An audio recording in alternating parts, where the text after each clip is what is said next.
Este cuadro pertenece a los fondos del Museo San Telmo.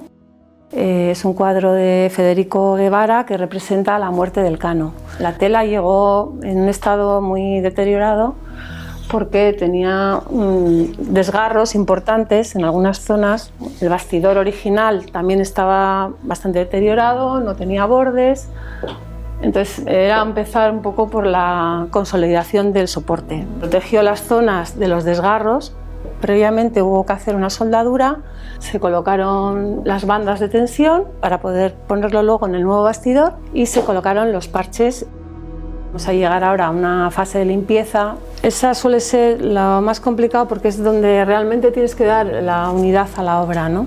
En este momento sabemos que el cuadro en sí va a tener una lectura correcta, ¿no? de lo que fue en origen.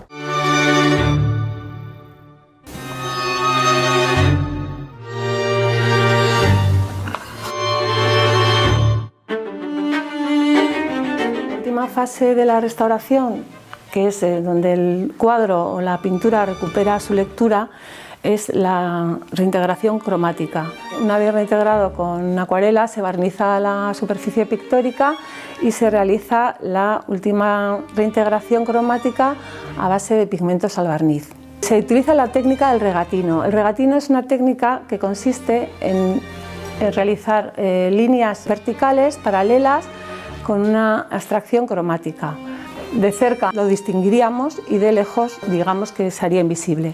La reintegración es lo que consigue unir todas las faltas para hacer la lectura correcta. Por ejemplo, aquí veíamos que el Cano no se le veía el rostro, a los distintos marineros tampoco se les veía los ropajes. Esta parte, por ejemplo, vemos que ya el exterior del barco, pues los azules son intensos, los colores son intensos. Se ven ya muchos matices y muchos objetos que antes no se discernían. Para finalizar, hemos barnizado la superficie pictórica con un barniz que le proteja sobre todo de los agentes externos y de los rayos ultravioletas.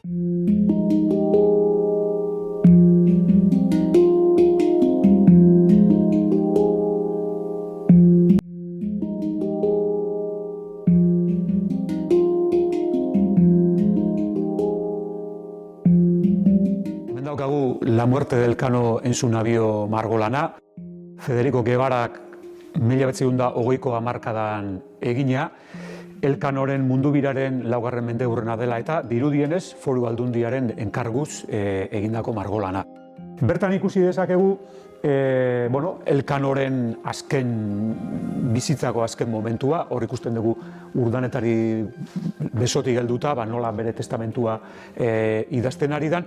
Hori da islatzen duna, testamentuaren idazketa, hor ikusten ditugu baita ere testiguak, hor ikusten dugu idatzizun eskribaua, eta nolabait azaltzen dena da jakintzaren transmisioa. Hau da, Elkanok zeukan itsas jakintza hori nola urdanetari pasatzen dion, nola bere misioa, ozeanoetako ateak zabaltzeko misio hori pasatzen dion Elkanok urdanetari. Eta horrek lotzen du nolabait baita ere gure erakusketarekin, gure erakusketa hain zuzen da Elkano eta urdaneta ozeanoen aurkikuntza. Museoan kuadro honen atzetikan aspalditik ibili gea, hain zuzen 2022an 5.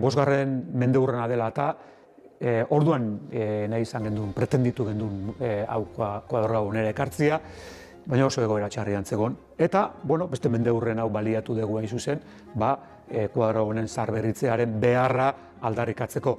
Eta aldarrikapen horreri erantzunez, Foru Aldundiak zaharberritu du, hemen ikusten dugu oso lan ederra egin dutela, eta benetan orain disfrutatu dezakegu erakusketa honetan kuadro hau. Bestalde, aukera ederra da baita ere, Federico Guevararen lan hau ikusteko, nik uste bere lanik ederrenetako bat dala. Federico Guevara da 19. mende bukaera, 20. mende hasiera arteko gipuzkoar margolari bat, oso ez ezaguna, oso gutxi ezagutzen dugu, bere garaian entzutetzua izan zen, baina gaur egunean beste artista batzuek, Zuloagak eta abarrek eta nolabait bastarrean edo bigarren maila batean utzi dute, eta bere obra ez da hain ezaguna. Eta guretzako aukera bat izan da baita ere, batetik obra hau ikusteko, jendeak disfrutatzeko, eta bestetik baita ere, nolabait Federico Guevara, pixka bat aldarrikatzeko eta ezagutzen hasteko.